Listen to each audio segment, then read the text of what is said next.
So,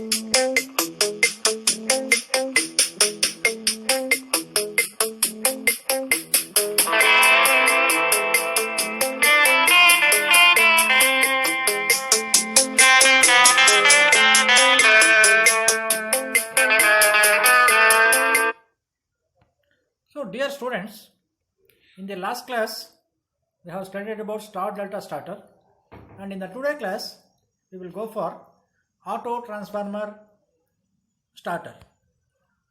So, this auto transformer starter is a starter which is going to be used above 25 HP motors. For large HP motors, essentially we need such kind of auto transformer starter.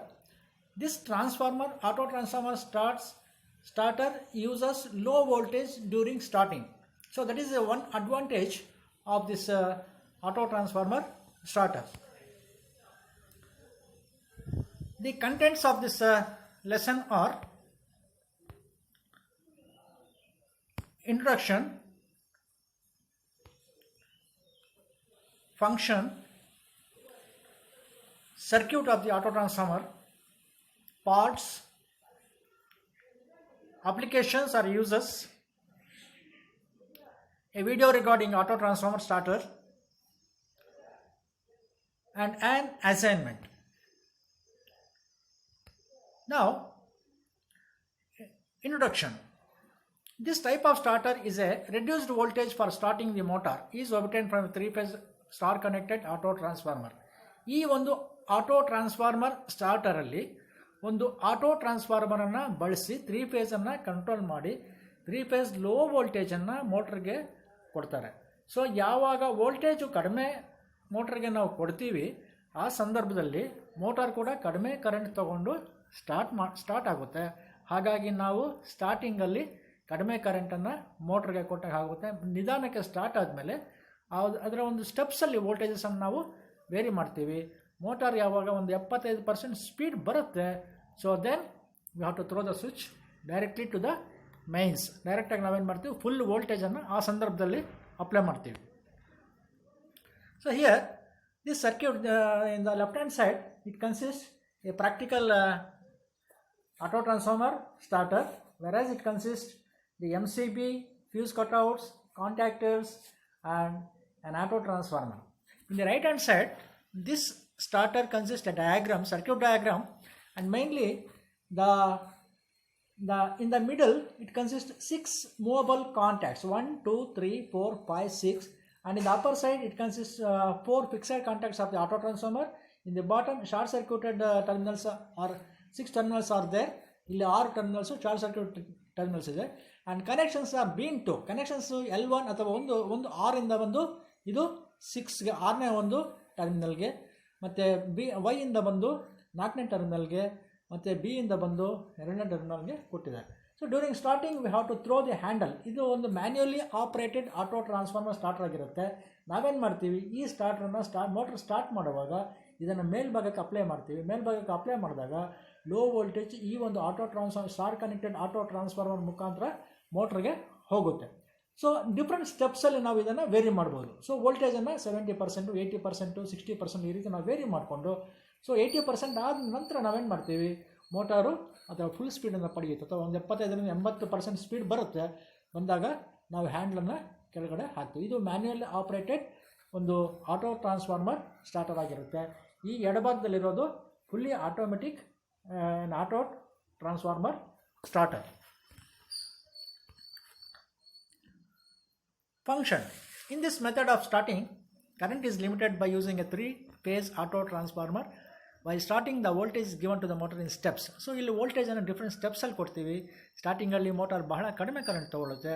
ಆ steps 60, 70, 80 ಇರುತ್ತೆ. ಯಾಕೆಂದರೆ ಆ ಒಂದು ಪರ್ಸೆಂಟೇಜಲ್ಲಿ ಮಾತ್ರ ನಾವು voltage ಕೊಟ್ಟಾಗ motor efficiency ಜಾಸ್ತಿ ಆಗುತ್ತೆ. ಆ ಉದ್ದೇಶಕ್ಕೆ ನಾವೇನು ಮಾಡ್ತೀವಿ ಅಂತ ಹೇಳಿದ್ರೆ 60%ಇಂದ ಸ್ಟಾರ್ಟ್ ಮಾಡ್ತೀವಿ. 70%, 80% ಬಂದಮೇಲೆ ಮೋಟಾರ್ ಫುಲ್ ಸ್ಪೀಡ್ ಪಿಕಪ್ ಆದಮೇಲೆ ಈ ಒಂದು ಆಟೋ ಟ್ರಾನ್ಸ್ಫಾರ್ಮರ್ನ ಡಿಸ್ಕನೆಕ್ಟ್ ಮಾಡಿ ಡೈರೆಕ್ಟಾಗಿ ಸಪ್ಲೈನ ಮೋಟ್ರಿಗೆ ಕೊಟ್ಟು ಮೋಟ್ರನ್ನ ಸ್ಟಾರ್ಟ್ ಮಾಡೋಂಥ ಒಂದು ಮೆಥಡ್ ಆಗಿರೋದು. ಸೊ ಇಲ್ಲಿ ಕೂಡ ಒಂದು ಆಟೋ ಟ್ರಾನ್ಸ್ಫಾರ್ಮರ್ ಕೊಟ್ಟಿದ್ದಾರೆ. ಎಡಭಾಗದಲ್ಲಿ ಒಂದು ಪ್ರಾಕ್ಟಿಕಲ್ ಫಿಗರ್ ಇದೆ. ಇದರಲ್ಲಿ ಕಾಂಟ್ಯಾಕ್ಟ್ಸು ನಿಮಗೆ ಕಾಂಟ್ಯಾಕ್ಟರ್ಸು ಮತ್ತು MCBಗಳು ಮತ್ತು ಟ್ರಾನ್ಸ್ಫಾರ್ಮರ್ಸು ಇವೆಲ್ಲ ಕಾಣ್ಬೋದು. ಮೇಲ್ಭಾಗದಲ್ಲಿ ಇಲ್ಲಿ ಒಂದು ಆಟೋ ಟ್ರಾನ್ಸ್ಫಾರ್ಮರ್ ಇದೆ, ಮೇಲ್ಭಾಗದಲ್ಲಿ ಈ ಒಂದು ಸರ್ಕ್ಯೂಟಲ್ಲಿ ಒಂದು ಆಟೋ ಟ್ರಾನ್ಸ್ಫಾರ್ಮರ್ ಇದೆ. ಇಲ್ಲಿ 3 ಫೇಸ್ ಸಪ್ಲೈನ ಈ ಒಂದು ಕಾಂಟ್ಯಾಕ್ಟ್ಸ್ ಕೊಟ್ಟಿದ್ದಾರೆ. ಮೇಲ್ಭಾಗದಲ್ಲಿ 6 ಫಿಕ್ಸೆಡ್ ಕಾಂಟ್ಯಾಕ್ಟ್ಸು, ಕೆಳಭಾಗದಲ್ಲಿ 6 ಫಿಕ್ಸೆಡ್ ಕಾಂಟ್ಯಾಕ್ಟ್ಸು. ಇದು ಮೂವಬಲ್ ಕಾಂಟ್ಯಾಕ್ಟ್ಸ್ ಆಗಿರುತ್ತೆ. ಇದನ್ನು ಮೇಲಕ್ಕಾದರೂ ಹಾಕ್ಬೋದು, ಕೆಳಕ್ಕಾದರೂ ಹಾಕೋದು. ಮೇಲೆ ಹಾಕಿದಾಗ ಮೋಟ್ರ್ ಸ್ಟಾರ್ಟ್ ಆಗುತ್ತೆ. ಮೋಟ್ರ್ ಸ್ಟಾರ್ಟ್ ಆಗಿ ಈ ಒಂದು ಸ್ಟೆಪ್ಸಲ್ಲಿ ಈ ಒಂದು ಟ್ಯಾಪಿಂಗ್ಸಲ್ಲಿ ನಾವೇನು ಮಾಡ್ತೀವಿ, ವೋಲ್ಟೇಜನ್ನು ಅಡ್ಜಸ್ಟ್ ಮಾಡ್ತೀವಿ ಅಥವಾ ವೋಲ್ಟೇಜನ್ನು ಜಾಸ್ತಿ ಮಾಡ್ತಾ ಹೋಗ್ತೀವಿ.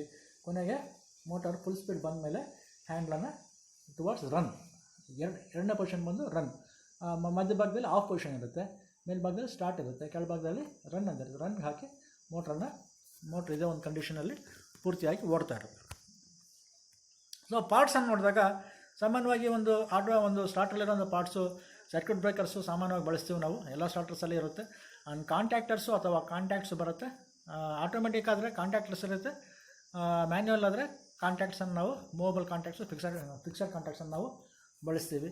ಆಮೇಲೆ OLR ಅನ್ನೋದು ಸಾಮಾನ್ಯವಾಗಿ ಎಲ್ಲ ಸ್ಟಾರ್ಟರ್ಸಲ್ಲಿ ನಾವು ಬಳಸಲೇಬೇಕಾಗಿರುವಂಥ ಒಂದು ರಿಲೇಸ್ ಆಗಿರುತ್ತೆ.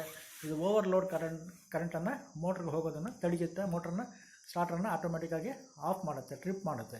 ಸೊ ಇನ್ನೊಂದು 3 ಫೇಸ್ ಆಟೋ ಟ್ರಾನ್ಸ್ಫಾರ್ಮರ್, ಇಲ್ಲಿ ನಮಗೆ ಒಂದು 3 ಫೇಸ್ ಆಟೋ ಟ್ರಾನ್ಸ್ಫಾರ್ಮರ್ ನಮಗೆ ಬೇಕಾಗುತ್ತೆ. ವೋಲ್ಟೇಜನ್ನು ಕಡಿಮೆ ಮತ್ತು ಜಾಸ್ತಿ ಮಾಡೋದಕ್ಕೆ, ಸ್ಟಾರ್ಟಿಂಗಲ್ಲಿ ಜಾಸ್ತಿ ಮತ್ತು ಕಡಿಮೆ ಮತ್ತು ಜಾಸ್ತಿ ಮಾಡೋದಕ್ಕೆ ನಮಗೆ ಆಟೋ ಟ್ರಾನ್ಸ್ಫಾರ್ಮರ್ ಬೇಕಾಗುತ್ತೆ. And then connectors. ಸೊ ಹಲವಾರು ಒಂದು ಕನೆಕ್ಷನ್ಸು ಬರೋದ್ರಿಂದ ಇಲ್ಲಿ ಒಂದು ಕನೆಕ್ಟರ್ಸ್ ಮುಖಾಂತರ ಮೋಟರ್ ಟರ್ಮಿನಲ್ಸು, ಸ್ಟಾರ್ಟರ್ ಟರ್ಮಿನಲ್ಸಲ್ಲಿ ನಾವು ಈ ಕನೆಕ್ಟರ್ಸ್ ಕೊಡ್ತೀವಿ. ಆಮೇಲೆ ಸ್ಟಾಪ್ ಬಟನ್ ಬಂದುಬಿಟ್ಟು ಇಲ್ಲಿ ಮೋಟ್ರನ್ನು ನಾವು ಆಫ್ ಮಾಡೋದಕ್ಕೆ ಸ್ಟಾಪ್ ಬಟನ್ಸನ್ನು ನಾವು ಬಳಸ್ತೀವಿ. ಸೊ ಅಪ್ಲಿಕೇಶನ್ಸ್, ಇದನ್ನು ನಾವು ಈ ಸ್ಟಾರ್ಟರ್ಸನ್ನು ಯಾವ ಒಂದು ಮೋಟ್ರಿಗೆ ಬಳಸ್ಬೋದು ಅಂತ ಹೇಳಿದ್ರೆ, ಕಡಿಮೆ HP ಮೋಟ್ರಸ್ಗೆ ನಾವೇನು ಮಾಡ್ತೀವಿ, ಡ್ಯುಯಲ್ ಸ್ಟಾರ್ಟರ್ ಬಳಸ್ತೀವಿ. ಅಪ್ ಟು ಒಂದು 20 HP ಮೋಟ್ರ್, 5 HP ಇಂದ 20 HP ಮೋಟ್ರಿಗೆ ಸ್ಟಾರ್ಟರ್ ಬಳಸ್ತೀವಿ. ಅಬೌಟ್ 20 ಅಥವಾ 25 HP ಮೋಟ್ರಸ್ಗೆ ನಾವು ಈ ಒಂದು ಆಟೋ ಟ್ರಾನ್ಸ್ಫಾರ್ಮರ್ ಸ್ಟಾರ್ಟರ್ಸನ್ನು ನಾವು ಬಳಸ್ತಾ ಹೋಗ್ತೀವಿ. ಸೊ ಸ್ಟಾರ್ಟಿಂಗ್ ಕರೆಂಟ್ ಬಹಳ ಕಡಿಮೆ ಇರುತ್ತೆ. ಸ್ಟಾರ್ಟರ್ ಕಂಪೇರ್ ಮಾಡಿದ್ರೆ ಅದಕ್ಕಿಂತ ಬಹಳ ಕಡಿಮೆ ಕರೆಂಟ್ ಇದು ಈ ಒಂದು ಸ್ಟಾರ್ಟರ್ ನಮಗೆ ಮೋಟ್ರಿಗೆ ಪ್ರೊವೈಡ್ ಮಾಡೋದು. ಇನ್ನು ಮೂರನೇದಾಗಿ, ಈ ಒಂದು ಮೋಟ್ರಿಂದ ನಮಗೆ 6 ಕನೆಕ್ಷನ್ ತೊಗೋಬೇಕಾಗಿಲ್ಲ, ನಾವು ಕನೆಕ್ಷನ್ 3 ತೊಗೊಂಡ್ರೂ ಸಾಕಾಗುತ್ತೆ. This starter is suitable for both star and delta connected motors and provides more torque per ampere. ಎಷ್ಟು ಕರೆಂಟ್ ತೊಗೊಳುತ್ತೆ ಮೋಟ್ರು, ಅದ್ರ ಪ್ರಕಾರ ಹೆಚ್ಚಿನ ಒಂದು ಟಾರ್ಕನ್ನು ಇದು ನಮಗೆ ಕೊಡುತ್ತೆ.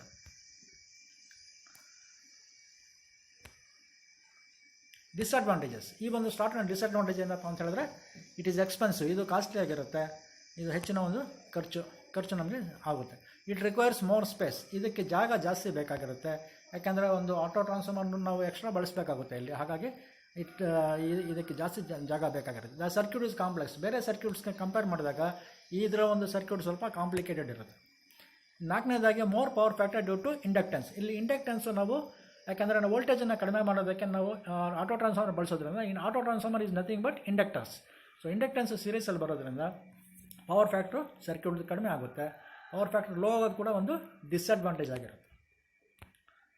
So dear students, watch this video regarding the auto transformer and it's working and it's advantages and all the remaining things.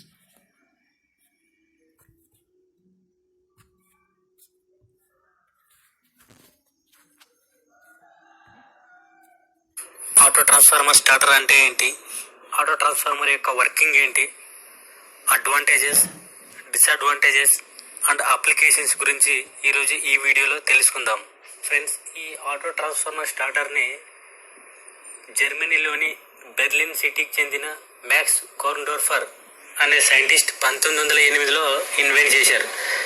దీన్ని ఆయన 1914లో పేటెంట్ని జనరల్ ఎలక్ట్రిక్ కంపెనీకి అసైన్ చేశారు. Auto transformer starter is a power control circuit used to provide 3-phase power to the large capacity induction motors in industrial areas. ఈ auto transformer starter ని కోర్న్డోర్ఫర్ invent చేశారు కాబట్టి దీన్ని కోర్న్డోర్ఫర్ starter అని కూడా అంటారు. ఈ ఆటో ట్రాన్స్ఫార్మర్ స్టార్టర్ యొక్క మెయిన్ ఫంక్షన్ ఏంటంటే to limit the starting current. So large capacity induction Motors ని స్టార్టింగ్ ఆన్ చేసినప్పుడు దాని యొక్క స్టార్టింగ్ కరెంట్ అనేది ఎక్కువ ఉంటుంది. సో అలాంటి స్టార్టింగ్ కరెంట్ ని లిమిట్ చేయడానికి ఆటో ట్రాన్స్ఫార్మర్ స్టార్టర్ ని యూజ్ చేస్తాం. సో ఇక్కడ ఆల్రెడీ మనం ప్రీవియస్ వీడియోలో స్టార్ డెల్టా స్టార్టర్ని యూజ్ చేసుకుని కూడా స్టార్టింగ్ కరెంట్ని కంట్రోల్ చేయొచ్చు అని చెప్పాము.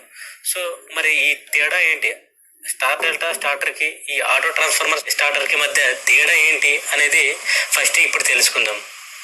Friends, star delta starter auto ట్రాన్స్ఫార్మర్కి మధ్య మెయిన్ డిఫరెన్స్ ఏంటంటే, స్టార్ డెల్టా స్టార్టర్ని యూజ్ చేసుకొని స్టార్టింగ్ కరెంట్ని 2 to 3 times ఆఫ్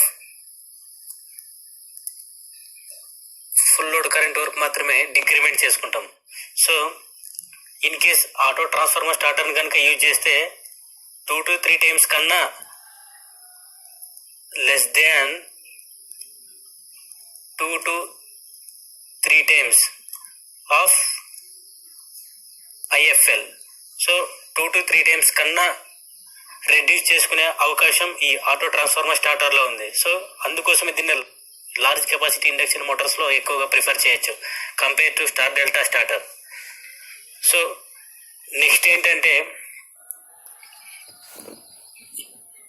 ఈ స్టార్ డెల్టా స్టార్టర్లోన at the time of starting each వైండింగ్కి మినిమం 230 volts బేస్ వోల్టేజ్ వెళ్తుంది.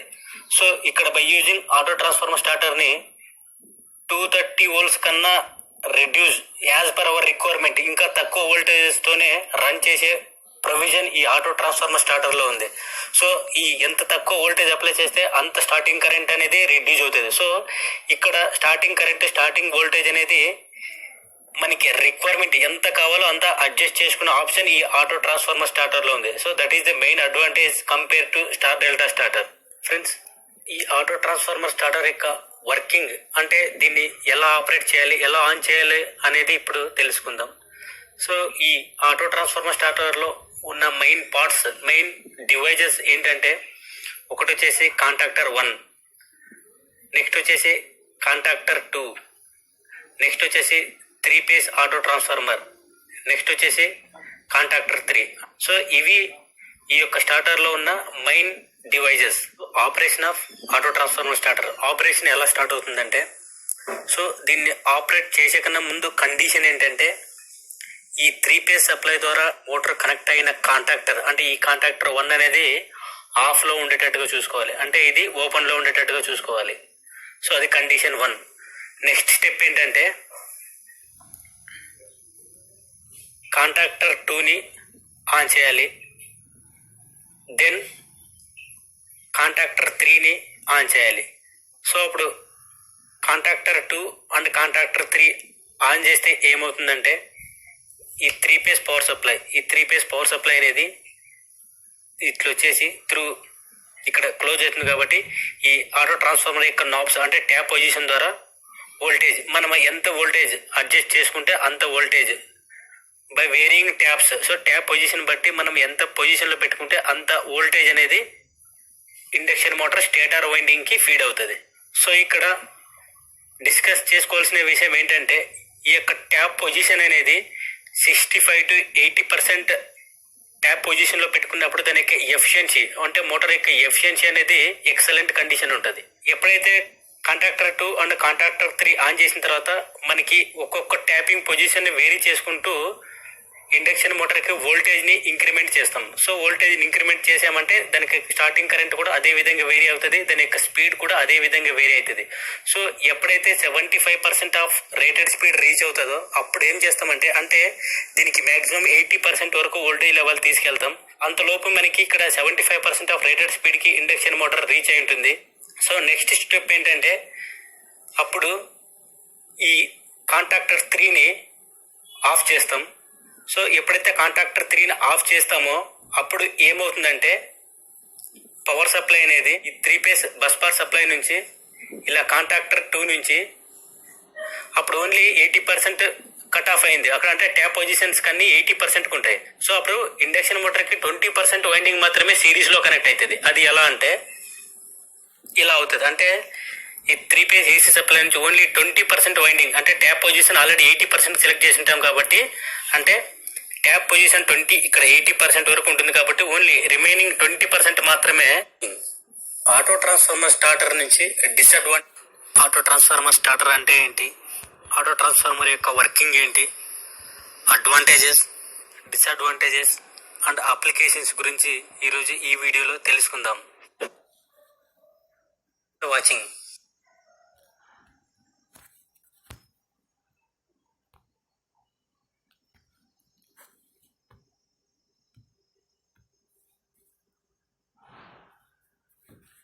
So dear students, so far you have observed the some important points. ಕೆಲವು ಹಲವಾರು ಒಂದು ವಿಚಾರಗಳೇನಿದೆ, ಹಲವಾರು ಒಂದು ಪಾಯಿಂಟ್ಸನ್ನು ನೀವು ಈ ಒಂದು ಲೆಸನಲ್ಲಿ ತಿಳ್ಕೊಂಡಿದ್ದೀರಾ. ಸೊ ಹಾಗಾಗಿ ಕೆಲವು ಕ್ವಶನ್ಸನ್ನು ನಾನು ಕೊಡ್ತೀನಿ, ಆ ಕ್ವಶನ್ಸನ್ನು ನೀವು ಆನ್ಸರ್ ಮಾಡಬೇಕಾಗುತ್ತೆ. The first question is, why auto transformers starters are used for large motors? ದೊಡ್ಡ ಮೋಟರ್ಸ್ಗೆ ಅಬೌವ್ 25 HP ಮೋಟರ್ಸ್ಗೆ ನಾವು ಯಾಕೆ ಆಟೋ ಟ್ರಾನ್ಸ್ಫಾರ್ಮರ್ಸನ್ನು ಬಳಸ್ತೀವಿ? ಅದಕ್ಕೆ ನೀವು ರೀಸನನ್ನು ಅಥವಾ ಅದಕ್ಕೆ ಆನ್ಸರನ್ನು ನೀವು ಬರೀಬೇಕಾಗುತ್ತೆ. Second question is, how to reduce the voltage in the starter? ಮೋಟ್ರಿಗೆ ಕೊಡುವಂಥ ವೋಲ್ಟೇಜನ್ನು ಸ್ಟಾರ್ಟಿಂಗಲ್ಲಿ ಕಡಿಮೆ ಕೊಡಬೇಕಾಗುತ್ತೆ. ಆ ಕಡಿಮೆ ವೋಲ್ಟೇಜನ್ನು ನಾವು ಯಾವ ಮೆಥಡಲ್ಲಿ ಇಲ್ಲಿ ನಾವು ಕೊಡ್ತೀವಿ ಅನ್ನೋದನ್ನು ನೀವು ಇಲ್ಲಿ ಬರೀಬೇಕಾಗುತ್ತೆ. And third question is, what are the parts of auto transformer starter? ಒಂದು ಆಟೋ ಟ್ರಾನ್ಸ್ಫಾರ್ಮರ್ ಸ್ಟಾರ್ಟರಲ್ಲಿ ಯಾವ್ಯಾವ ಪಾರ್ಟ್ಸ್ ಇರುತ್ತೆ, ಆ ಪಾರ್ಟ್ಸನ್ನು ನೀವು ಬರೀಬೇಕಾಗುತ್ತೆ. So why more space is required for this type of starter? ಈ ಆಟೋ ಟ್ರಾನ್ಸ್ಫಾರ್ಮರ್ ಸ್ಟಾರ್ಟರ್ಸ್ಗೆ ಜಾಸ್ತಿ ಸ್ಪೇಸು ಏನಕ್ಕೆ ಬೇಕಾಗುತ್ತೆ, ಅದಕ್ಕೆ ನೀವು ಆನ್ಸರನ್ನು ಮಾಡಬೇಕಾಗಿದೆ.